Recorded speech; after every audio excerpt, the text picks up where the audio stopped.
जय हिंद दोस्तों, मैं आपका दोस्त अनिल कुमार और चैनल का नाम है एजुकेशन मंत्रा बाय अनिल सर। दोस्तों, 8 फरवरी के दिन हम वीडियो नहीं डाल सके क्योंकि बहुत ज़्यादा करंट अफेयर्स के अंदर कुछ था नहीं। हमारी ये कोशिश ये थी दोस्तों कि दोनों 8 और 9 फरवरी दोनों को लेकर के एक साथ में आपके लिए करंट अफेयर्स ले आएंगे। जो डेली डोज हम देते हैं आपको करंट अफेयर्स का, इन दोनों को एक दिन में ही दे देंगे क्योंकि बहुत ज़्यादा दोस्तों ये नहीं, कोशिश ये है कि टाइम आपका ज़्यादा ना लगे और आप कम टाइम में ज़्यादा से ज़्यादा चीज़ों को कवर कर सकें। हमारा प्रयास यही रहता है दोस्तों, ताकि आपको ज़्यादा उलझना ना पड़े। 10-15 मिनट 20 मिनट ही दे करके आप करंट अफेयर डेली डोज आप प्राप्त कर सकें और आप ज़्यादा से ज़्यादा क्वेश्चन को कवर कर सकें और आपका टाइम भी कम बचे, ताकि आप अन्य सब्जेक्टों में अपने उसको आप अपना दे सकें। ठीक है दोस्तों, तो इसी के साथ शुरू करते हैं, आज का वीडियो प्रारंभ करते हैं।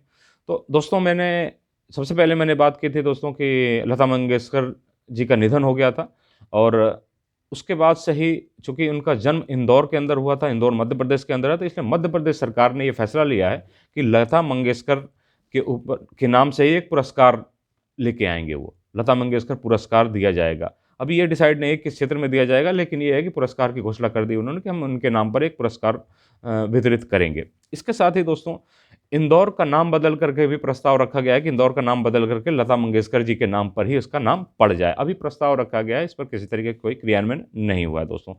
उसके साथ-साथ ही दोस्तों, और बहुत सारा ऐसे ही उनके स्टैच्यू लगाने की बात की गई है मध्य प्रदेश के इंदौर के अंदर, और भी बहुत सारी तरीके की चीज़ों को लता मंगेशकर जी के ऊपर किया जा रहा है। ठीक है दोस्तों, तो नेक्स्ट क्वेश्चन पे आते हैं।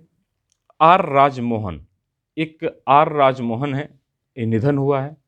ये खगोल शास्त्री है। दोस्तों, क्या होता है कि इस तरीके का क्वेश्चन, एक फैक्चुअल क्वेश्चन पूछ लेता है। अगर कोई फेमस कोई पर्सनालिटी का डेथ हुई होती है तो ये पूछ लेता है दोस्तों ये किस चीज़ से संबंधित है, दे देगा निम्नलिखित में प्रसिद्ध आर राजमोहन जिनका हाल ही में निधन हो गया, वो निम्नलिखित में से किस चीज़ से संबंधित थे? तो खगोल शास्त्री थे दोस्तों। इस तरीके के क्वेश्चन आते रहते हैं और बहुत सारे क्वेश्चन आए हुए हैं और आगे भी आते रहेंगे। तो ये क्या थे? खगोल शास्त्री थे जिनका निधन हो गया। सिर्फ इतनी जानने की जरूरत है दोस्तों। नेक्स्ट क्वेश्चन लेते हैं दोस्तों। एक दोस्तों रथ सप्तमी त्योहार है, एक फेस्टिवल है दोस्तों, रथ सप्तमी। ये कहाँ मनाया जाता है? आंध्र प्रदेश में। यह त्यौहार आंध्र प्रदेश में मनाया जाता है दोस्तों। क्या है ये क्वेश्चन? करंट के क्वेश्चन में तो चूंकि आया क्योंकि अभी मनाया गया था, लेकिन क्या है दोस्तों, ये आर्ट एंड कल्चरल का भी क्वेश्चन का पार्ट बनता है, जो कि आपके सिलेबस में कल्चर भी डिसाइडेड होता है, कल्चर भी उसमें डिफाइन होता है, उसका भी एक पार्ट हो जाता है, जिसमें आपको देखेंगे त्यौहार है, जितने भी संगीत हैं, आपके नृत्य हैं, डांसेस, ये सारे आ जाते हैं। इसलिए दोस्तों, आप वहाँ पे भी एक क्वेश्चन मिलेगा और करंट का भी एक क्वेश्चन मिलेगा, इसलिए आपको ध्यान रखना है। रथ सप्तमी त्योहार कहाँ मनाया जाता है? आंध्र प्रदेश के अंदर मनाया जाता है। अब विक्रम साराभाई अंतरिक्ष केंद्र का आपने नाम सुना होगा, इसके नए निदेशक नियुक्त हुए हैं दोस्तों। इनका नाम है डॉक्टर उन्नी कृष्णन नायर। ठीक है दोस्तों, तो विक्रम साराभाई अंतरिक्ष केंद्र के नए निदेशक नियुक्त किए गए हैं डॉक्टर उन्नी कृष्णन नायर। अब आपको ये जानने की जरूरत है, विक्रम साराभाई जो अंतरिक्ष केंद्र है उसकी स्थापना कब हुई थी? 1963 में इसकी स्थापना हुई थी। 1963 के अंदर इसकी स्थापना हुई थी। ठीक है दोस्तों, नेक्स्ट क्वेश्चन पे ले लेते हैं। अब दोस्तों, एक AAHT, ये एक ऑपरेशन चलाया गया। AAHT ऑपरेशन चलाया गया है।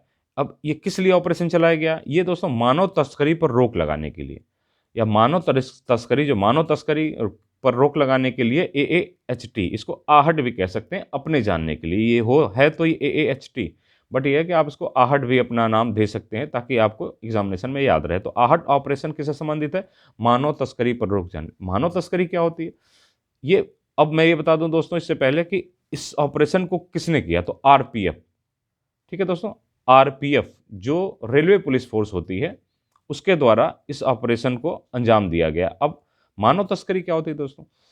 आरपीएफ को ये लगे अमूमन जो दूर दराज से, यानी कि पूर्वोत्तर भारत से हो या कहीं से भी, या नेपाल से, कहीं से भी बहुत सारे लोगों का तस्करी किया जाता है या उनको ले आया जाता है। जैसे लड़कियों को ले आकर के उनको देह व्यापार में ढकेल दिया जाता है, या छोटे बच्चों को ले आकर के उनको कल कारखानों में उनका यूज किया जाता है। इसी को मानव तस्करी, यानी जबरन किसी व्यक्ति को उठा करके ले आ करके किसी अनर्गल काम में, या उनकी उम्र के हिसाब से नहीं, उनके काम में ज़बरदस्ती घसीट देना, गरमस्ती डाल देना, यह मानव तस्करी कहलाता है।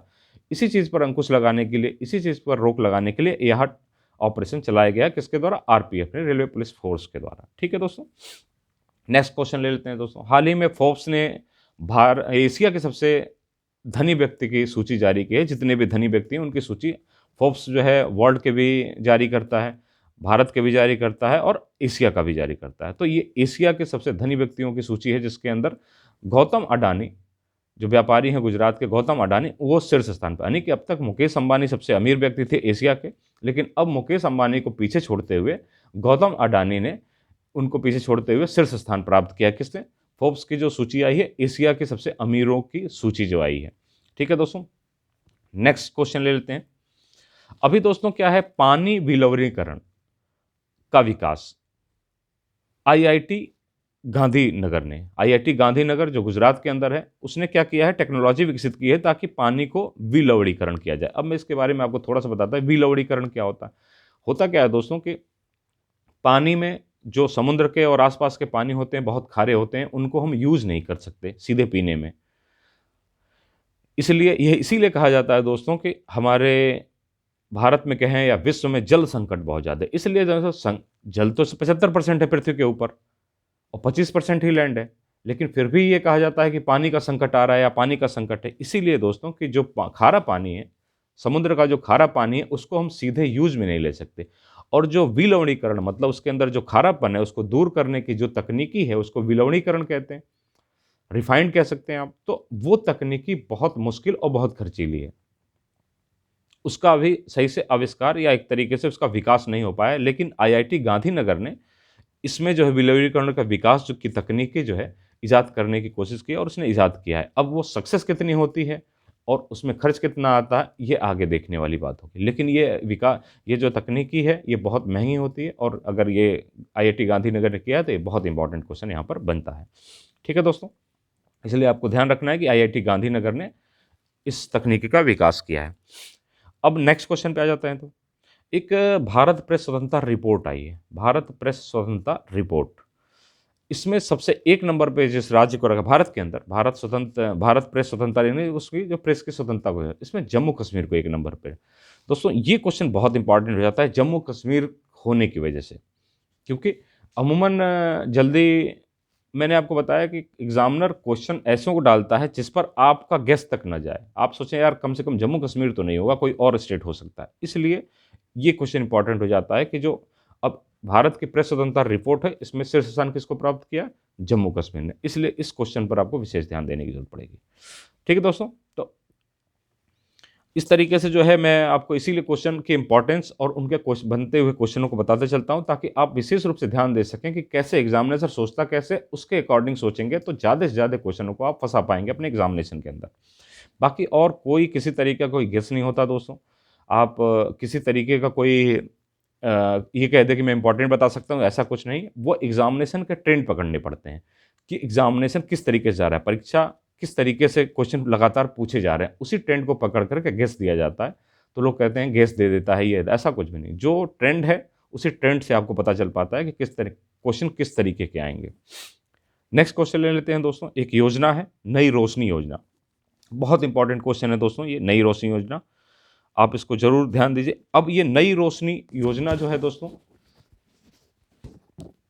ये कैसे क्वेश्चन आएंगे इसमें, तो सबसे पहले ये जान लेते हैं ये अल्पसंख्यक महिलाओं के सशक्तिकरण के लिए योजना। नई रोशनी योजना निम्नलिखित में से किस चीज से संबंधित है? तो ये अल्पसंख्यक महिलाओं के सशक्तिकरण से संबंधित है।